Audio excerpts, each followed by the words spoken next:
Salut, j'espère que vous allez bien. Bienvenue encore une fois avec une nouvelle activité. Toujours avec les élèves du cycle secondaire qualifiant. Cette fois-ci, les élèves de la première année du baccalauréat, le module 3, le dernier jour d'un condamné. Nous entamons notre séquence 2 avec la semaine 26. Donc, l'activité aujourd'hui, il s'agira de l'activité de langue. Alors, avant de commencer, je vous demande, chers apprenantes et chers apprenants, comme d'habitude, de prendre vos cahiers et vos stylos pour écrire au fur et à mesure de ce cours. Merci beaucoup et bienvenue. C'est parti. Alors, nous allons observer ça. Nous allons regarder ces trois phrases. La phrase numéro 1, va, je ne te hais point. La phrase numéro 2, je crois que je pourrais rester 10 000 ans sans parler. 3, son grand-père est décédé. Alors, vous allez d'abord écrire, mes chers apprenantes et chers apprenants, et ensuite vous allez commencer à analyser. Alors, pour la phrase numéro 1, va, je ne te hais point. La phrase numéro 2, je crois que je pourrais rester 10 000 ans sans parler. La phrase numéro 3, son grand-père est décédé. Je reviens. Alors, je ne te hais point. Va, je ne te hais point. Qu'est-ce que cela veut dire, d'après vous? Quand tu dis à quelqu'un va, je ne te hais point. Vous connaissez bien sûr le verbe hais. C'est le verbe haïr. L'antonyme de aimer. Alors quand je dis à quelqu'un je ne te hais point, cela veut dire quoi? Cela veut dire que je t'aime. Voilà. Je crois que je pourrais rester 10 000 ans sans parler. Cette phrase, est-ce qu'elle est acceptable? Est-ce qu'elle est normale d'après vous? Au niveau sémantique, est-ce que quelqu'un peut rester 10 000 ans sans parler? Déjà, on se pose la question. Est-ce qu'on peut vivre 10 000 ans dans cette vie? Bien sûr que non. Qu'est-ce qu'il fait le locuteur ici? Il parle avec beaucoup d'exagération, n'est-ce pas? Voilà. Donc la phrase numéro 3, son grand-père est décédé. Son grand-père est décédé. Décédé, ça veut dire, c'est le synonyme de mourir. Donc on emploie décédé au lieu de mourir. C'est pour atténuer, alléger, d'accord? L'intensité de la phrase. Quand on dit de quelqu'un son grand-père est mort, c'est plus choquant, n'est-ce pas? Vous êtes d'accord? Donc veut dire mourir, ça veut dire il est mort. Alors, la première phrase, il s'agit d'une phrase, d'une figure de style, la litote. Deuxième phrase, l'hyperbole. La litote, pourquoi? Parce que elle veut dire, on va voir sa définition. C'est pour dire le plus, d'accord? On emploie des expressions pour dire plus. Donc l'hyperbole et enfin l'euphémisme. On va voir ça avec plus de détails à retenir. Vous allez écrire cela, d'accord? Sur vos cahiers bien sûr. Alors, nous arrivons à la première, l'étote, à la première figure de style de la l'étote. Qu'est-ce que la l'étote? Elle consiste à dire le moins pour exprimer le plus. Je ne te hais point, c'est le moins, d'accord? Le plus qu'on veut exprimer, c'est le mot. Je ne te hais point pour dire va, je t'aime. Voilà. Elle est toujours construite à l'aide d'une négation. Toujours. Mais ce n'est pas une antiphrase. À ne pas confondre avec ni l'antiphrase, ni avec l'euphémisme.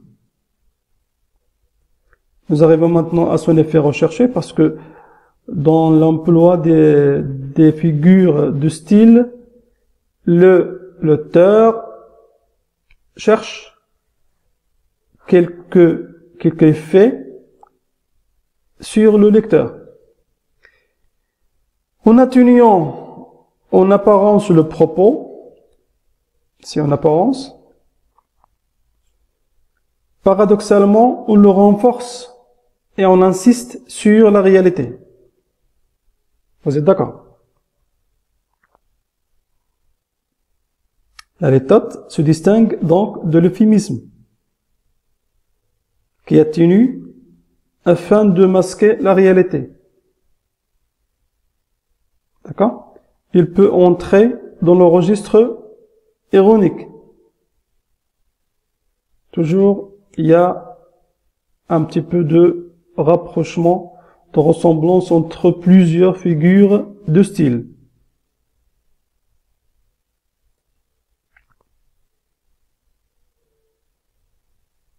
Alors, l'hyperbole emploie des termes dont le sens est trop fort par rapport à la réalité désignée.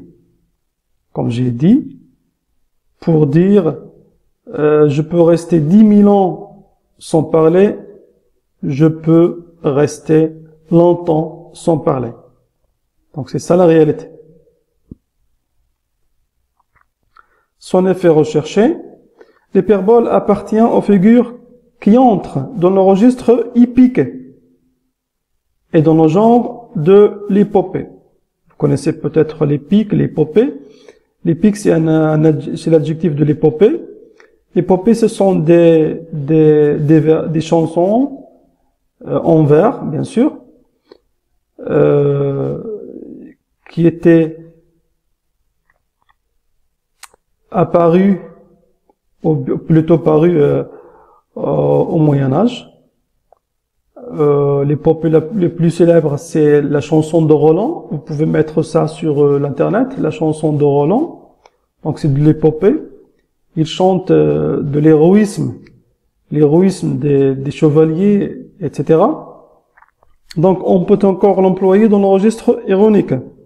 Donc attention, cela dépend de son contexte. Mais souvent en lien avec une antiphrase. Il y a toujours un lien. Comme j'ai dit, il y a toujours cette ressemblance, ce lien étroit entre les figures de style. Alors, euphémisme.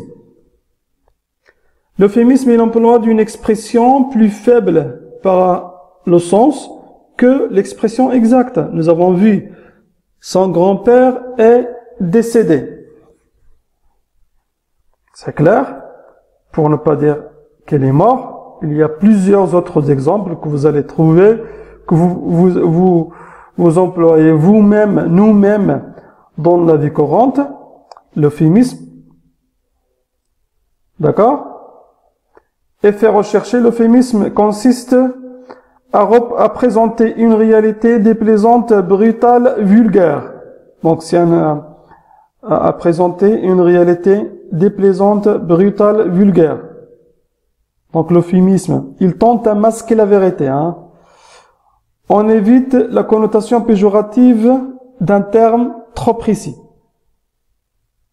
Il y a beaucoup d'exemples qu'on emploie dans notre vie quotidienne pour ne pas choquer les autres. Il y a plusieurs termes qu'on évite. Alors, cet euphémisme est toujours employé dans la vie quotidienne. Atténuer pour ne pas choquer, heurter, etc. Par exemple, un exemple de cet euphémisme, vous allez le trouver vous-même dans votre entourage. Alors, le titre, vous poser la question, qu'est-ce que le titre de cette leçon? Eh bien, le titre, c'est les figures d'amplification et d'atténuation. Vous allez les écrire, d'accord? Vous allez écrire ce titre sur vos cahiers. Et après, nous allons passer à un exercice d'application. En vous appuyant sur ce que nous venons d'étudier, mettez la figure convenable devant chaque énoncé en l'expliquant. Donc, voici les phrases. Cet élève n'est pas mal. Je n'ai plus que la peau sur les os. Il faut respecter les personnes âgées. Il me confia son sac. Il pesait au moins 1 tonne. Il n'est pas complètement stupide. Notre ami s'est éteint cet après-midi. Donc, ce sont des phrases qui portent sur les 3 figures de style que nous venons d'étudier dans ce cours. Alors, vous allez écrire cela, vous allez prendre votre temps, vous allez arrêter la vidéo et vous allez faire cet exercice. N'oubliez pas de l'expliquer, d'accord? Par exemple, vous n'êtes pas appelé seulement à donner directement la figure de style, mais il faut déjà mettre devant chaque phrase son explication. Par exemple, cet élève n'est pas mal. Qu'est-ce que la phrase veut dire? D'accord? Qu'est-ce que le message? D'accord? Donc, vous allez prendre votre temps pour faire cet exercice, chère apprenante et chère apprenant.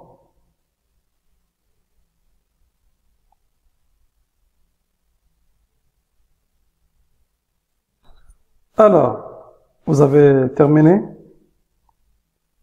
Je vous propose le corriger. Nous allons le voir tout de suite.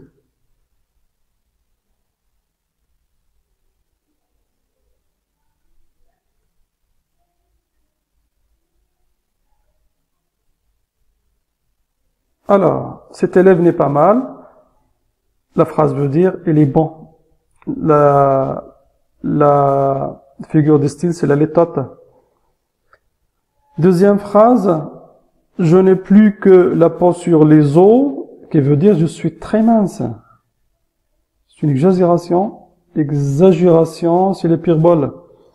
Il faut respecter les personnes âgées, qui veut dire les vieux. Il faut respecter les vieux. L'euphémisme. La phrase numéro 4, il me confia son sac, il pesait au moins 1 tonne. Il était lourd, trop lourd, c'est-à-dire l'hyperbole. La figure de style hyperbole. Pour la phrase numéro 5, il n'est pas complètement stupide. Qu'est-ce que je veux dire? Il est intelligent. Très intelligent même. C'est la litote. D'accord? Exprimer le moins pour dire le moins pour exprimer le plus. Donc, la phrase numéro 6 est la dernière. Notre ami s'est éteint cet après-midi. Elle est mort. Il veut dire, s'est éteint. Elle est mort. L'euphémisme. Et jusqu'ici, je vous remercie de votre attention et je vous souhaite bon courage dans la suite de vos études. Portez-vous bien.